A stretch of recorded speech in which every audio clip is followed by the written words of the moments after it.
பிரியமானவர்களே, இயேசு கிறிஸ்துவின் நாமத்தில் உங்களுக்கு என் அன்பின் வாழ்த்துக்கள். இந்த காலை நேரம் உங்களுக்கு எப்படி இருக்குது? நல்லா இருக்குதா? சந்தோஷமா இருக்கிறீங்களா? இந்த இடத்தை பார்த்து சந்தோஷப்படுங்களேன். ரொம்ப அழகா இருக்குல்ல? பின்னால் ஒரு அழகான மலை, ஒரு கிராமம், ஒரு வீடுகள், ஒரு மக்கள் வசிக்கக்கூடிய இடம், ஒரு அழகான தேவாலயம். இது ஐரோப்பாவில் இருக்கிற ஆஸ்திரியா தேசத்தில் இருக்கிற ஆல்ப்ஸ் மலையினுடைய அந்த பகுதி. இந்த ஆல்ப்ஸ் மலை அடிவாரத்தில் இந்த மாதிரி நிறைய ஊர்கள் இருக்கிறது. ஒவ்வொரு ஊருக்கும் ஒரு தேவாலயம் அப்படி இருக்கிறதை பார்க்க முடிகிறது. இது பாருங்க, ரொம்ப அருமையான ஒரு செழிப்பான ஒரு இடம் இது. இங்க இருக்கிற மக்கள் ஆசீர்வதிக்கப்பட்டவர்கள் தான். ஆனா இயேசுவை அறிந்து கொள்ளணும் முழுமையாக. ஒரு காலத்துல கிறிஸ்தவ நாடாக இருந்தது. இப்ப நிறைய அடுத்த தலைமுறை கடவுளை இல்லைன்ற நிலைமைக்கு வந்திருக்கிறாங்க. இவங்க எல்லாம் இயேசுவை அறிந்து கொள்ளணும், ரட்சிக்கப்படணும்னு நாம் இந்த ஆஸ்திரியா தேசத்துக்காக ஜெபிக்கணும். சரி, ஆண்டவர் எனக்கு என்ன வார்த்தை சொல்லுகிறான்னு பாக்குறீங்களா? ஏதோ ஒரு உபத்திரவம் உங்களை பாதிக்குது. வீட்டுக்குள்ள உபத்திரவமா இருக்குது பிரதர்.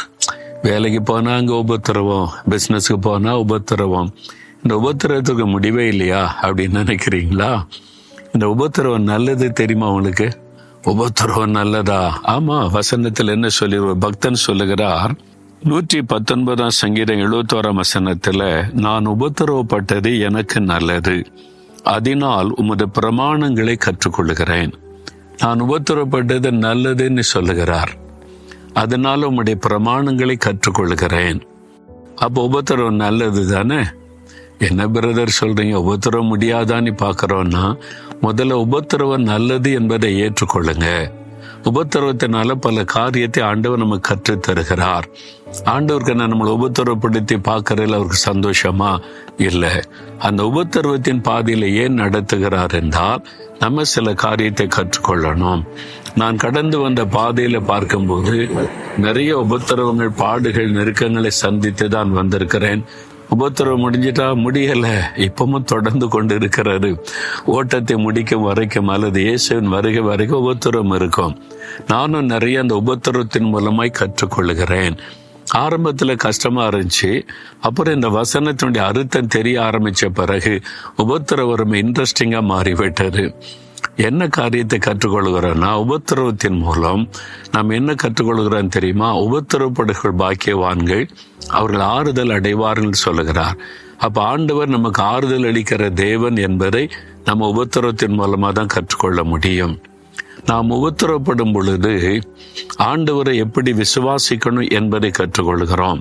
உபத்திரவத்தில் எப்படி பொறுமையா இருக்கணும் என்பதை ஆண்டவர் கற்றுக் கொடுத்து அதை கற்றுக்கொண்டேன். உபத்திரவப்படுத்துகிறவர்களை எப்படி நம்ம நேசிக்கணும், மன்னிக்கணும் என்பதை ஆண்டவர் கற்றுக் கொடுத்தார். அந்த உபத்திரவத்துல பின்னால வரப்போகிற நன்மைகள் என்ன என்பதை கற்றுக்கொண்டு பொறுமையோடு உபத்திரவத்தை சகிக்கணும் என்பதை கற்றுக் கொடுத்தார்.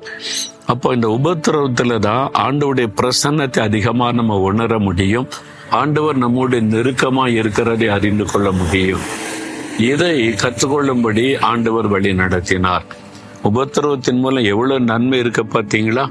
அது மாத்திரம் இல்ல, உபத்திரவப்படுகிறவர்கள் பாக்கியவான்கள் என்று இயேசுவை சொல்லி இருக்கிறார்ல.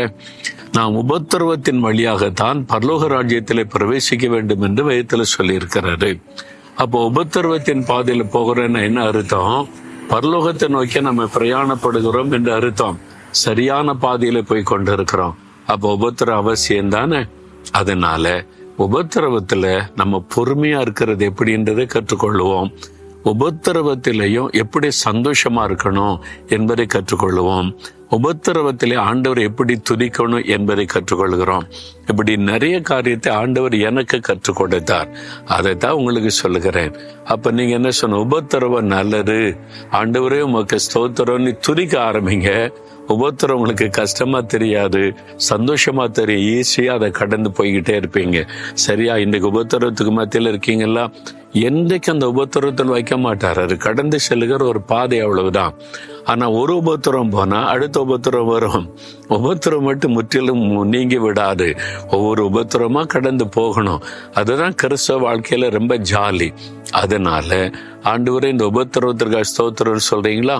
ஆண்டவரே, இந்த உபத்திரவத்திற்காய் ஸ்தோத்திரம், இந்த பாடுகளுக்காய் ஸ்தோத்திரம், இந்த உபத்திரவத்தின் மூலம் உம்முடைய பிரமாணங்களை கற்றுக்கொள்ள செய்கிறதற்காய் ஸ்தோத்திரம், உபத்திரவத்துக்கு நடுவில் என் கூடவே நீங்க இருக்கிறதற்காய் ஸ்தோத்திரம், உம்முடைய பிரசன்னத்தை உணர முடிகிறதற்காய் ஸ்தோத்திரம், உபத்திரவத்தில் எனக்கு ஆறுதல் தருகிறதற்காய் ஸ்தோத்திரம், உபத்திரவத்தின் வழியாய் நான் பரலோகத்தை நோக்கி பிரயாணப்படுகிறதற்காய் ஸ்தோத்திரம், ஸ்தோத்திரம், ஸ்தோத்திரம். இயேசுவின் நாமத்தில் ஆமேன், ஆமேன்.